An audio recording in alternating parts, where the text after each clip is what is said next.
ऐसे ज़रूरी तो नहीं है, लेकिन वीडियो को देखते हुए लाइक एंड डिसलाइक ज़रूर कर दिया करें। मूवी मैं आपको एक्सप्लेन करने वाली हूँ, उसका नाम है बार्बी ऑफ स्वेन लेक। ये 2003 में रिलीज हुई है। शुरू होती है तो हम दो बहनों को देखते हैं। बड़ी बहन अपनी छोटी बहन को एक ऐसी लड़की की स्टोरी सुनाती है जो स्वेन में चेंज हो गई। स्टोरी एक लड़की से शुरू होती है जिसका नाम ऑडिट था। ऑडिट और उसके फादर एक छोटे से गाँव में रहा करते थे।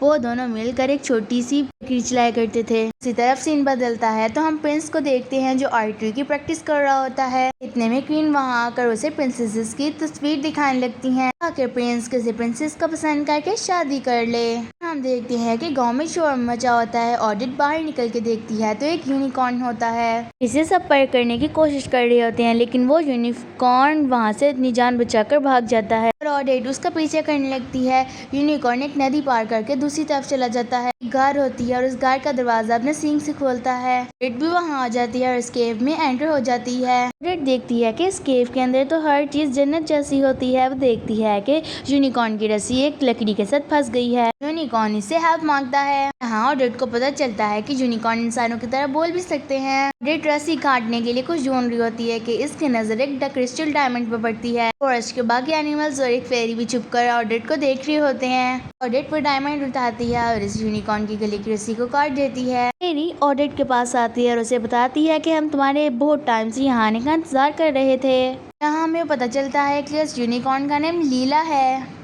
मेरी लीला से कहती है कि तुम्हें बाहर की दुनिया में जाने से मना किया गया था, तुम फिर वहाँ क्यों गई? लीला कहती है कि मैं तो सिर्फ हेल्प करना चाहती थी। मैं गांव में इसलिए गई थी कि शायद मुझे कुछ ऐसा मिल जाए जिससे वो शैतान बर्ड को हरा सके। तो ऑडिट फेरी से पूछती है कि क्या आप मेरा इंतजार कर रही थी? ऐसा क्यों है? फेरी ऑडिट को बताती है कि तुम्हारे हाथ में जो क्रिस्टल है वो कोई आम क्रिस्टल नहीं है। फेरी ऑडिट को बताती है कि कुछ साल पहले की बात है। मैं एक फॉरेस्ट में अपने अंकल और रोथबॉट के साथ कज़न के साथ जा रही थी। तो अंकल की तबीयत खराब हुई तो उन्होंने रोथबॉट को किंग बनाने के बजाय मुझे क्वीन बना दिया। इस वजह से सारा जंगल मेरे अंडर आ गया। तो इस वजह से रोथबॉट ने बहुत जेलसी फील की। बहुत साल ऐसे गुजरे और फिर रोथबॉट अपनी बेटी उडाइल के साथ वापिस आ गया। वो ब्लैक मैजिक में एक्सपर्ट हो गया था। वो आहिस्ता आहिस्ता सारे फॉरेस्ट में कब्जा कर रहा था। रोथबॉट का अकेले मुकाबला नहीं कर पा रही थी। जिस फेरी ने मैं उसको रोकने की कोशिश की उसने उसको एनिमल बना दिया। सबको ऑर्डर दिया कि मेरा एक नया महल तैयार करो। वक्त के साथ रोथबॉट और भी पावरफुल हो गया।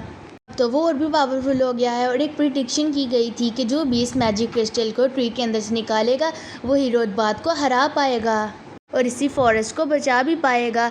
आज तक कोई भी इस क्रिस्टल को नहीं निकाल पाया था इस ट्री के अंदर से, लेकिन आज तुमने इस क्रिस्टल को ट्री से निकाल लिया। इस बात का यही मतलब है कि तुम ही हो जो हमें आज़ाद करवा पाएगी। ऑडिट सॉरी करती है और सबसे कहती है कि मैंने आज तक किसी से फाइट नहीं की, आप लोग गलत समझ रहे हैं। मैं वो नहीं हो सकती जो आप सबको आज़ाद करवाऊंगी। मेरी लीला से कहती है कि ऑडिट को बाहर का रास्ता दिखा दो। हम किसी को फोर्स नहीं कर सकते कि वो हमारी हेल्प करे। ऑडिट बाहर की तरफ जाने लगती है। रोथबॉट और उसकी बेटी वहाँ पर आ जाते हैं। रोथबॉट कहता है कि मेरे शैतानी परिंदों ने मुझे बताया है कि किसी ने मैजिक क्रिस्टल को निकाल लिया है, लेकिन देखने में लगता तो नहीं है कि कमजोर लड़की ऐसा कर सकती है। लीला कहती है कि तुम्हें ये कमजोर लग रही है, लेकिन असल में ये बहुत ज्यादा ही बहादुर है। मैं और ऑडिट मिलकर तुम लोगों को इस फॉरेस्ट से बाहर निकाल देते हैं। ये सब सुनकर रोथबॉट ऑडिट को एक स्वैन में चेंज कर देता है। ऑडिट एक बहुत ही प्यारी बार्बी से एक स्वैन में बदल जाती है। उसके बाद ये लोग ऑडिट का मजाक बनाने लगते हैं कि ये फॉरेस्ट को बचाएगी, ये जो कि आप स्वैन है। लीला ऑडिट को जाने का कहती है। ऑडिट फेरी के पास जाती है और फेरी उसे बताती है कि रोथबॉट तुम्हारा कुछ नहीं बिगाड़ सकता। रोथबॉट फेरी से कहता है कि तुम कभी भी इस फॉरेस्ट की क्वीन नहीं बन सकती। तुम क्राउन मुझे देकर सबको मुसीबत से बचा क्यों नहीं लेती? फेरी इसे क्राउन देने से मना कर देती है। रोथबॉट को बहुत ही ज्यादा गुस्सा आ जाता है, ऑडिट को मारने लगता है, लेकिन ऑडिट पर कोई जादू का असर होता ही नहीं है क्योंकि ऑडिट ने मैजिक क्रिस्टल वाला क्राउन पहनना होता है। बहुत देखता है कि उसके जादू का असर ऑडिट पे नहीं हो रहा तो वो अपनी बेटी उडाइल को लेकर यहाँ से चला जाता है। लीला ऑडिट से कहती है कि तुमने तो रोथबॉट को डरा के भगा दिया। ऑडिट फेरी से कहती है कि आप मुझे दोबारा से मुकम्मल इंसान बना दे। फेरी ऑडिट से कहती है कि मेरा जादू मुकम्मल नहीं करता असर। सूरज ग्रुप होते ही मेरे जादू का असर शुरू हो जाता है। ऐसे ही सूरज ग्रुप होता है, बाकी सारी फेरीज और ऑडिट अपनी असल शक्ल में आ जाते हैं। ऑडिट फेरी से पूछती है कि रोथबॉट के जादू को किस तरह से खत्म किया जाए। फेरी उसे बताती है कि रोथबॉट को खत्म करने का तरीका एक किताब में लिखा हुआ है और इसकी प्रोटेक्शन असमस करता है। कोई भी ऑडिट को उस जगह पर ले जाने के लिए तैयार तैयार ही नहीं होता क्योंकि वो जगह बहुत खतरनाक होती है और सब उस जगह पर जाने से डरते हैं। लीला ऑडेट को ले जाने के लिए तैयार हो जाती है। हैरी ऑडेट को एक लीफ देती है कि तुम इसकी मदद से डोर ओपन कर सकती हो। सीन चेंज होता है और हम देखते हैं कि प्रिंस पैलेस में बैठा होता है। उसे बाहर कुछ गिरने की आवाज आती है। वो बाहर जाकर देखता है तो उसके सर्वेंट के पास बहुत बड़ा वुडन बॉक्स होता है। तो दोनों इस बॉक्स को उठाकर लाइब्रेरी ले आते हैं। प्रिंस वो बॉक्स खोलता है, उसमें ग्लोब होता है। प्रिंस ग्लोब को देखकर कहता है कि दुनिया में शादी के अलावा और भी चीजें हैं इंटरेस्टिंग करने के लिए। उसी तरफ हम देखते हैं कि ऑडेट के फादर और सिस्टर बहुत परेशान हो रहे होते हैं। वो उसे हर जगह ढूंढते हैं। लीला और ऑडेट उस जगह पहुंच जाते हैं जहाँ उन्हें बुक मिलनी थी। ऑडेट उस लीफ के थ्रू उस डोर को खोलती है। वो दोनों अंदर चले जाते हैं। अंदर उन्हें बहुत डरावनी आवाजें आती हैं। तुम लोग यहाँ क्या करने आए हो? मीरा बताती है कि हम वो बुक लेने आए हैं जिससे इस जादू का असर खत्म किया जा सकता है। एरोसमस को ये सुनकर बहुत गुस्सा आ जाता है। तो नीचे आता है तो ऑडेट उसे वो लीफ देती है कि ये हमें फेरी ने दी है कि हम इस लीफ को देखकर आपसे बुक पा सके। और एरोसमस इस लीफ को देखता है कहता है कि अच्छा आप तो मेरे गेस्ट हैं। लीला और ऑडेट से बहुत अच्छा बिहेव करता है। ऑडेट एरोसमस से उस बुक के बारे में पूछती है। एरोसमस उन्हें बताता है कि मैं बुक रखकर भूल गया हूँ। अब वो तीनों मिलकर उस बुक को ढूंढने लग जाते हैं। बुक ढूंढते ढूंढते सुबह हो जाती है और ऑडेट फिर से स्वैन बन जाती है। सीन चेंज होता है तो हमें रोडबॉट का पैलेस दिखाया जाता है। बॉट ओडल से कहता है कि मुझे वो मैजिक क्रिस्टल हर हाल में चाहिए, बेशक मुझे वो क्राउन तोड़ना ही पड़े। क्राउन का सुनकर ओडाइल बहुत जिद करती है कि मुझे भी वो क्राउन चाहिए। तो रोडबॉट उससे प्रॉमिस करता है कि उसे क्राउन ला कर देगा। ओडाइल अपने फादर से कहती है कि आप उस ऑडेट को खत्म क्यों नहीं कर देते, तो कोई मामूली इंसान भी कर सकता है। इस बात से रोडबॉट को आइडिया आता है ऑडेट भी इंसान है और इसे खत्म करने के लिए किसी इंसान का इस्तेमाल कर सकते हैं। अपनी इसी आइडिया पर फोकस और इम्प्लीमेंट करने के लिए रोडबॉट ईगल बनकर ले जाता है। प्रिंस ईगल का शिकार करना चाहता है। रोडबॉट प्रिंस को केव की तरफ लेकर आता है। देखता है केव के अंदर तो एक बहुत खूबसूरत फॉरेस्ट है। उसी तरफ रोडबॉट ऑडेट को तंग कर रहा होता है क्योंकि अभी वो स्वैन बनी होती है। सूरज अभी ग्रुप नहीं हुआ था। रोडबॉट ऑडेट को प्रिंस के सामने लेकर आता है कि प्रिंसेस का शिकार कर ले। सन ऑडेट मर जाएगी लेकिन प्रिंस स्वैन की खूबसूरती को देखता ही रह जाता है, इसका शिकार नहीं करता। इतने में सूरज भी ग्रुप हो जाता है। इतने में ऑडेट भी अपनी इंसानी शक्ल में आ जाती है। प्रिंस ऑडेट से पूछता है तुम कौन हो और यहाँ क्या कर रही हो? ऑडेट उसे बताती है मैं विलेज से आई हूँ और आपको जानती भी हूँ, प्रिंस है और मैं यहाँ गलती से आ गई हूँ। ऑडेट प्रिंस को सब कुछ बता देती है कि रोडबॉट ने उस पर किस तरह जादू किया है। स्वैन बन गई और अब इसको जाइए जादू तोड़ना है। में रोडबॉट भी वहाँ आ जाता है। प्रिंस कहता है कि तुम ऑडेट को मुझसे मरवाना चाहते हो। बात कहता है जाहिर है तुम एक शिकारी हो और तुम स्वैन का शिकार करना पसंद करते होगे, लेकिन तुम तो किसी काम के नहीं। रोडबॉट प्रिंस पर जादू करने लगता है। ऑडेट सामने आ जाती है। अब मैजिक क्रिस्टल की वजह से उसका पर कोई जादू नहीं होता। रोडबॉट फिर से जादू करने लगता है कि तभी उसे अपनी बेटी की ओडाइल की आवाज आती है कि जैसे उसे पुकार रही हो।